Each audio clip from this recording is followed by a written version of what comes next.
আসসালামু আলাইকুম এভরিওয়ান। আজকে আমি আপনাদের সাথে ভিন্ন রকম একটি ভর্তার রেসিপি নিয়ে হাজির হয়ে গেলাম। আজকে আমি আপনাদেরকে আলু ভর্তা তৈরি করে দেখাবো, তবে ডিফারেন্ট এবং খুব মজার একটা উপায়ে। আজকে আমি আপনাদেরকে তৈরি করে দেখাবো ডিম আলুর ভর্তা।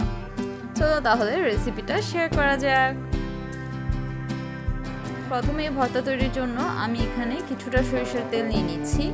অবশ্যই চেষ্টা করবেন সরিষার তেলটা ব্যবহার করতে, এতে খুব ভালো একটা ফ্লেভার পাওয়া যায়।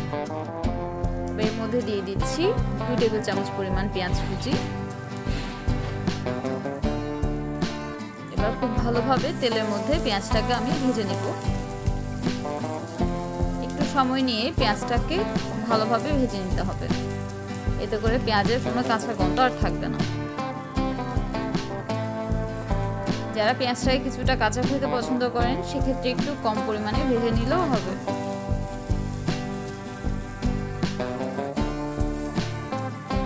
এই রেসিপিটা এত বেশি টেস্টি, এটা দিয়ে এক থালা ভাত খেয়ে নেওয়া যায়। বাসায় অবশ্যই ট্রাই করে দেখবেন।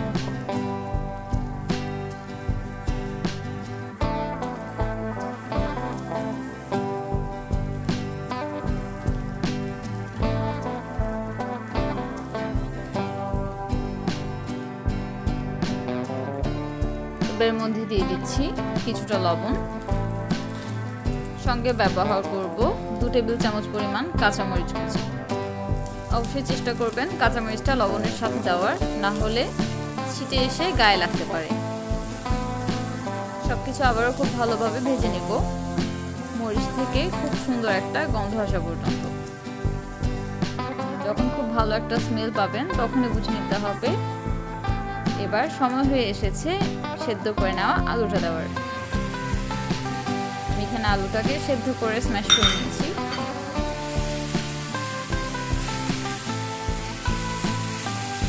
এবার সবকিছুকে খুব ভালোভাবে মিশিয়ে নিচ্ছি। এখানে আলুর টেক্সচারটা দেখে কনফিউজড হওয়ার কোনোই প্রয়োজন নেই। অ্যাকচুয়ালি আমি আলুটাকে আগে ব্লেন্ড করে নিয়ে তারপর সেদ্ধ করে নিয়েছি, যার কারণে এই ধরনের একটা টেক্সচার আপনারা দেখতে পাচ্ছেন। আপনারা চাইলে নর্মালি সেদ্ধ করেও ব্যবহার করতে পারেন। এবার খুব ভালোভাবে নেড়ে চেড়ে আলুগুলোকে আমি ভেজে নিব।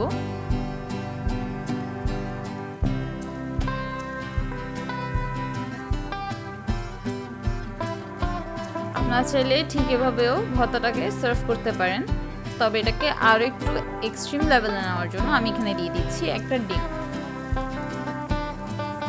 এবার আলতো হাতে নেড়ে চেড়ে আমি ডিমটাকে সম্পূর্ণ আলুর সাথে মিশিয়ে নিচ্ছি।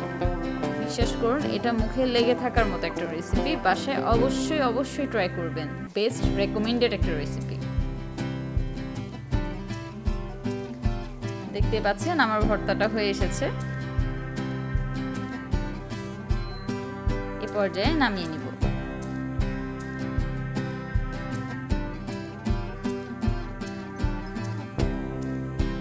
ভিডিওটি যদি ভালো লাগে তাহলে অবশ্যই একটি লাইক দিবেন এবং আমার চ্যানেলটা সাবস্ক্রাইব করে রাখতে পারেন এরকম আরো অনেক ভিডিও পাওয়ার জন্য।